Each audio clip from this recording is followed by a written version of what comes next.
love book, Two Bobbies. This is a true story of Hurricane Katrina, friendship, and survival.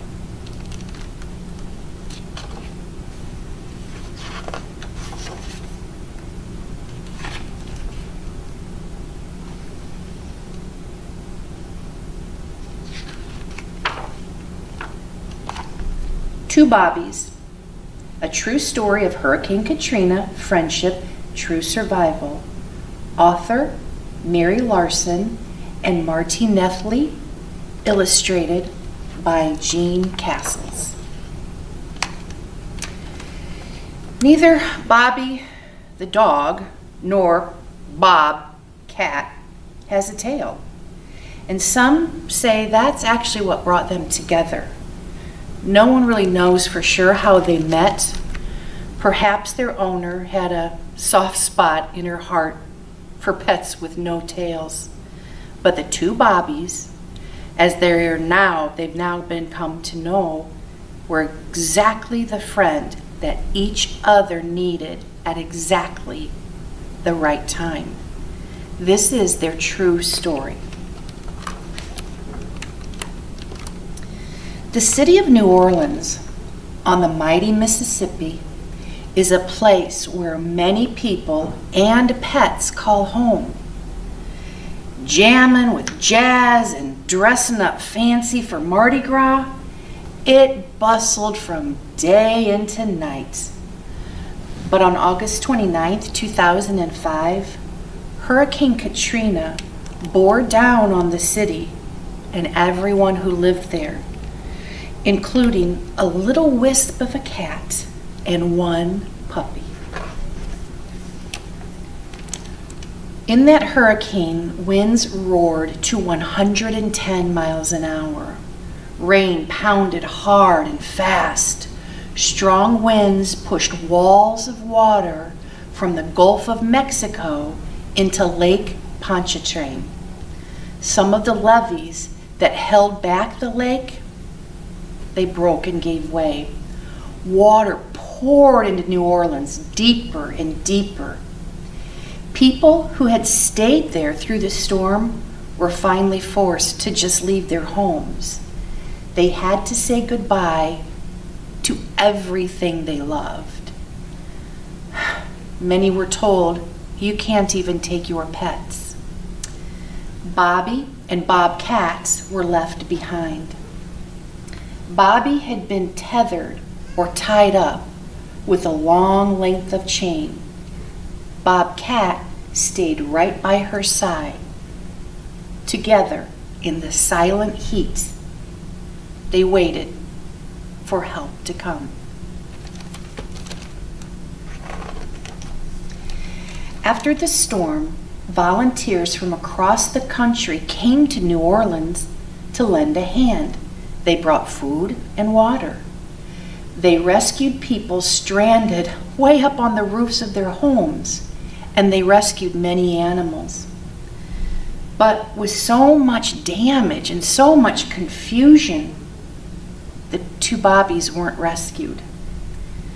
Their food and their water was gone, and Bobby the dog finally broke free. She dragged along the broken chain with Bobcat close to her side. In the early days after the hurricane, the two Bobbies tried to make their way around oily water littered with debris. After the waters receded, they traveled the buckled streets with no place to call home. Month after month passed as Bobby and Bob Cat wandered around the devastated city of New Orleans. Their days and nights were filled with danger. Packs of hungry, homeless dogs roamed the streets, fighting the smaller animals for food. Were Bobby and Bobcat chased away from any of the scraps that they might have found?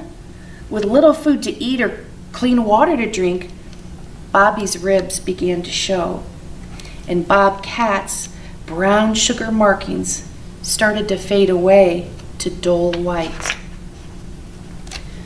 One day in January, 4 long months later, Bobby and Bobcat strayed onto a job site. A construction crew hammered and sawed, fixing up a motel damaged by the hurricane. A worker's dog rushed over to play with Bobby. The dog's owner, Rich, noticed Bobcat too. He saw how thin those 2 strays were, and he began feeding them.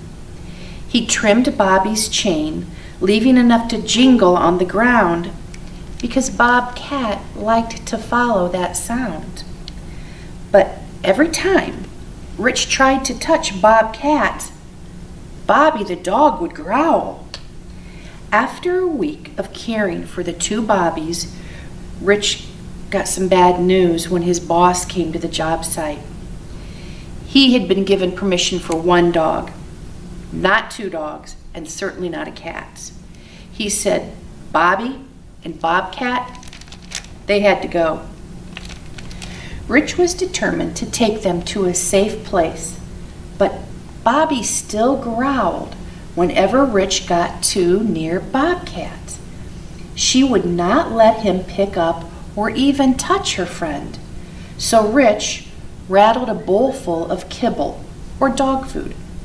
Bobby followed the food to Rich's van, and Bobcat followed Bobby. Rich drove them to a temporary shelter that Best Friends Animal Society had set up in Celebration Station. It was a former video game arcade. You see, the shelter was completely filled with homeless dogs and cats after the hurricane, but a volunteer welcomed them in, even naming them Bobby and Bobcat because of their bobbed tails. But they were placed in separate rooms. All night long, Bobby howled and barked. Bobcat paced back and forth. No one could keep asleep with Bobby making such a ruckus. So volunteers made a large pen for her and put Bobcat in his smaller carrier inside Bobby's new cage. Bobby lay in front of Bobcat and whimpered. The volunteers opened the small cage to see what would happen next. The 2 Bobbies touched noses. Together again at last. For the next few minutes, the volunteers studied Bobby and Bobcat. They noticed how Bobcat stayed so close to Bobby. They saw how he walked with his neck stuck out and how carefully he lifted his front paws, placing them down as if he were unsure of what he might step on. Someone waved a hand in front of Bobcat's face. Bobcat didn't jump back. Another volunteer waved her hand. Bobcat didn't even blink. Everyone was stunned. Bobcat was blind. All that time on their own, Bobby, the dog, had been Bobcat's seeing eye companion. The volunteers and even an ace pet detective searched for their family with no success. 1 month later, Celebration Station closed its doors. But Bobby and Bobcat still did not have a home. There was only one other thing left to try.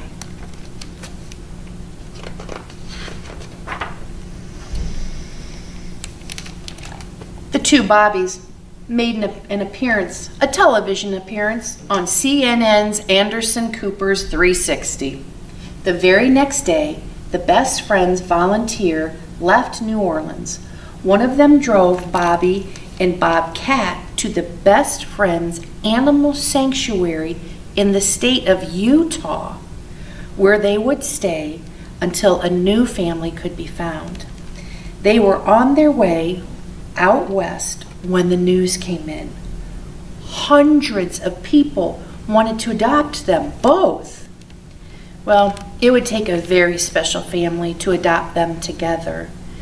The volunteers made a list and invited everyone come on in and meet these two Bobbies. Only Melinda and her Boston Terrier, Gus, made the long trip to Utah. That night, Bobby and Bob Cat had a sleepover with Melinda and Gus in one of her cottages on the sanctuary grounds. Do you think the two Bobbies would choose Melinda?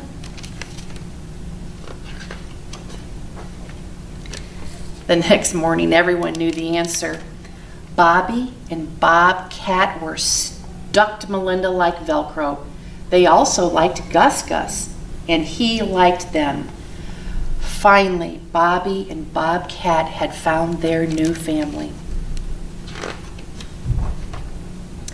Now, they live with Melinda, Gus, and Amelia on a ranch in southern Oregon.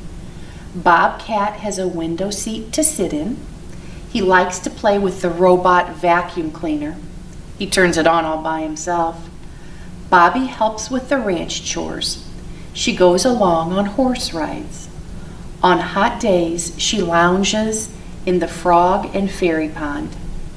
At the end of every day, Bobby and Bob Cat still snuggle up together. They have toys and treats and lots of new friends. They even have a camel as a friend. But best of all, they have each other. That's the true story of the two Bobbies. And after the storm, like thousands of others, the two Bobbies lost their family and everything dear to them when Hurricane Katrina hit New Orleans. After they came to live with Melinda and Gus, their veterinarian discovered debris and grit deep inside Bob Cat's ear canals. His right eardrum had been broken. Did Bobby snatch Bob Cat away from the dirty floodwaters that had filled New Orleans? No one will ever know. But it's very likely that a blind cat like Bob Cat would not have made it without Bobby's protection. In turn, Bob Cat's friendship may have made Bobby the dog stronger and given her a reason to go on. Bobby and Bob Cat survived Hurricane Katrina, and they did it by lending each other a paw.